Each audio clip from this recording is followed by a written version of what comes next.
exhausted. I've been working on this all day, getting the final stickers printed out, the lucky dip bags made, the keychains put together. I am well and truly done for the night, and yet I decided I wanted to try and make more tote bags. So these are the heat press tote bags that I ended up making. One I'm going to sell at a discount because you can see there's like some marks that came through on the heat press vinyl.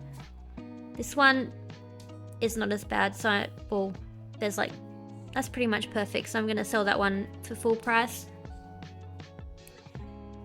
But yeah, this is how I'm going to set everything up tomorrow morning, and yeah, I'll see if I can take you guys along with me, see how everything turns out. I'm going to use this to put my enamel pins in. And these are I showed these in the last vlog, the Pokemon Game Boy keychains. They're pretty cool. My partner 3D printed these for me, and I printed out the stickers, laminated them, and we glued them on just to make sure they stay on there really nicely. And there's also these Nintendo 64 ones which look really cool. Pokemon Stadium, if it wants to focus. And also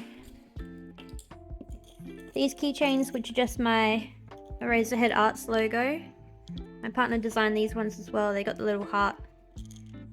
There we go. That's the right way around. Pretty cool. And these are glow in the dark as well. I wonder if I can show you the glow in the dark. If I turn the light off in here, maybe you could see. Nah, not really. You can kind of see the glow a little bit. The camera can't really pick it up, but it looks really cool in real life.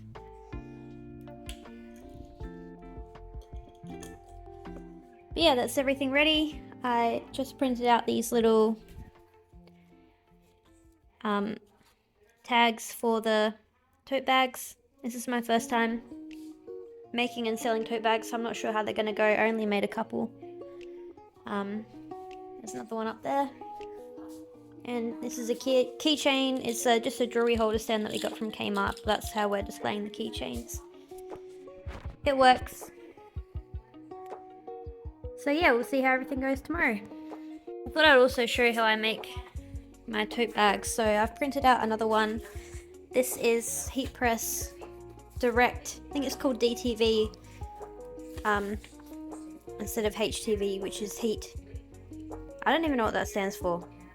Heat transfer vinyl, and DTV stands for direct transfer vinyl. So I'm just going to cut this out with my Cricut. Ooh, that's from the last one I did. I don't know if this one is going to work out as well, but we'll try. It might screw up like the other one did, but we'll find out. This is a really cool machine. It's a heat press from like 30 years ago. This is where you set the temperature. So I've set it to 175 Celsius. I think the recommended was like 155, but that wasn't quite enough for the project that I'm doing. And this here is the timer. So when I press this down, the timer will start. I've set it to 20 seconds. So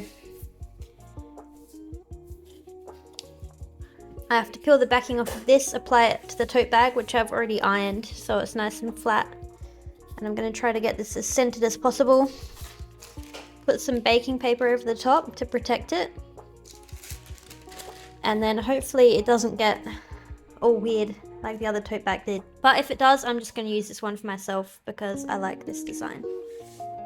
And I like using tote bags, so let's see how it works. Down. And the timer will start. And that'll go for 20 seconds. I have a feeling it's going to turn out the same as the other one. But in 20 seconds we'll find out. And the cool thing about this is it plays music. 15 seconds actually, not 20. Alright. The music was a fun, unexpected surprise.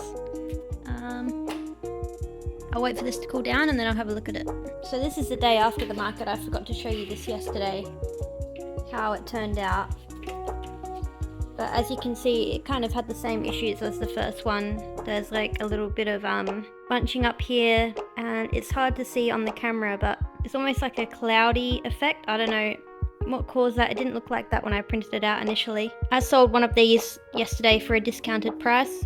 I might keep this one for myself, or I might put it up on my website just as like a B grade tote bag, because it's still fine. It's just like from a distance it looks okay, but yeah, it's just got this weird bunching, but not bad for my first time making tote bags.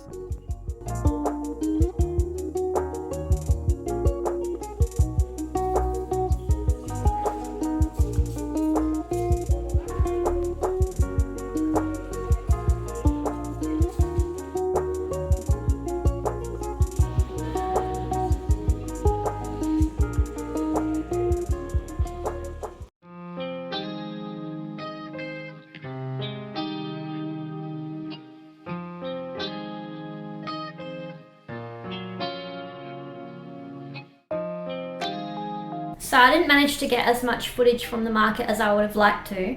I only got like a couple of minutes of footage, maybe not even that, so I'll include what I did manage to get.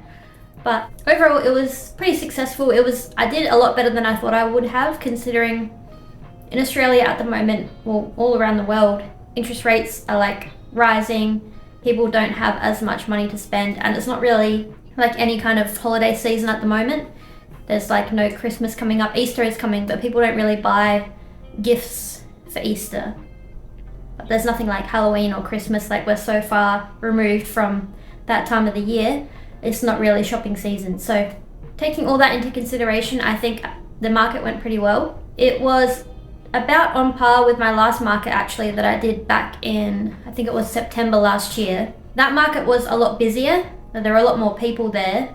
This market was significantly quieter, but I still made the same amount of sales. So I think that kind of reflects that I did make positive changes with my stall from last time, and the changes, like the experience that I got from the first market did help me do better this time. Even though I only made about the same amount of money, there was a smaller customer base to get those sales from. So it kind of implies that my stall attracted like more people in a proportional sense. But I'll include a little graph here of how much I made. This shows how many sales I made in the 4-hour period, like which periods of time were the most popular. And I found the market started at 10 a.m. I made a couple of sales around that time, mostly from the stall holders on opposite sides of me. One of the good things about markets is other people at the stall, other people vending at the market will usually support you. You can support them. I got these earrings that I'm wearing right now. I got them from the person that was tabling next to me, and we also got a cute handmade bandana and a bow for our dog. So yeah, that's one of the best parts of markets. Even if it's not financially successful, you meet good people, and it's a good place for like networking, making connections with other people in the art space or the handmade space. I'll also include a graph showing which products I managed to sell. I think I made 17 sales, and there was a total of something like 33 individual items that I sold. You'll see it in the graph anyway. So you can pause the graph if you want to get a better look at it, but you can see that my biggest seller was this 3 packs of stickers. So I was selling individual stickers for $2, the sticker 3 packs for $5, and then 5 packs for $8. So that kind of encourages people to spend more, buy more, because they're getting a better deal. And I did the same thing with our keychains that my partner 3D printed. We sold those for $5 each, and then 2 for $8, and we only managed to sell, I think, 3 of those. So one was a 2 for $8 deal, and then we sold an individual one as well. Surprisingly, I sold 2 tote bags. I wasn't expecting to sell them because I made them on a whim. It was only like 2 days before the market that I was like, yes, I'm going to try and make tote bags and use my old heat press that I showed you in the start of this video. So I managed to sell one of the discounted bags that had like a slight printing issue, and one of the full price bags that had the little cat in a field of flowers print on it, and that was actually to another market stall holder there too. So a lot of the support comes from other people that are vending at the market, and most of my other sales went to children, which is a lot different to my audience online, which is mostly people around my age, like between 20 to 30. In person, and where I live in Adelaide, like there's not as much for stickers or even like the kind of stuff that I make. I don't really know anyone in Adelaide that likes the kind of whimsical, colourful vibe that my stickers and my artwork has. So yeah, there was a few older people that bought stickers, but mostly it was children. So I did make some market exclusive stickers like unicorns and stuff, although I might upload them to my Etsy shop too. But they were mostly for children and they sold pretty well. But yeah, so I've applied for a bunch of markets coming up. I had someone come up and say, it's not like so rare to see a store like yours at these kind of craft markets, because there was no one else there that was selling stickers. There was one other store that was selling original artwork, but there was no one selling prints, like cute stationery, anything like that. It was mostly like earrings and some crochet, some other handmade jewelry, pet accessories and all that kind of stuff. So I was the only person, the first and second time, I was the only person that was selling stickers and art prints. So there's not much competition for me, which is a good thing. But someone said, a store like yours would fit really well in like an artist alley kind of vibe, and I was like, oh yeah, I haven't actually tried an artist alley yet. And artist alleys are not a huge thing in Adelaide either. The next one's coming up is AvCon, which is like the big anime gaming convention that we have once a year in Adelaide, and then there's another one called Oz Comic Con. So I've applied for both of those.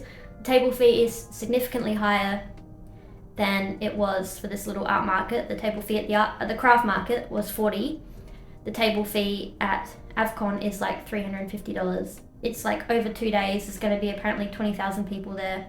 So I kind of need to weigh up, like, am I going to be able to make $350 at least to make back the table fee? I think potentially yes, considering I made 188 at this very small market. So I'd only need to make at least twice as many sales over the 2 days to cover the $350 table fee. And then hopefully more than that. So you never know until you try, so it's worth trying at least once, I think. And then Oz Comic Con as well. But I've applied for those. I've applied for a few outdoor markets. I feel a lot more confident now that I've got 2 markets behind me that I can go forward and do more with a much better understanding of how it all works, and try to improve my communication and customer service skills across the way, because I haven't done customer service since I was in my early 20s. So sorry I've been rambling on a bit, but that was my art market experience. If you have any questions, please leave them in the comments. I'm happy to offer my advice, because these kind of videos were really helpful to me before I did my first market at the end of last year. So yeah, if you have any questions or remarks or comments or anything, please leave them below. And please leave a like if you like this video, and subscribe for more videos like this one. Bye!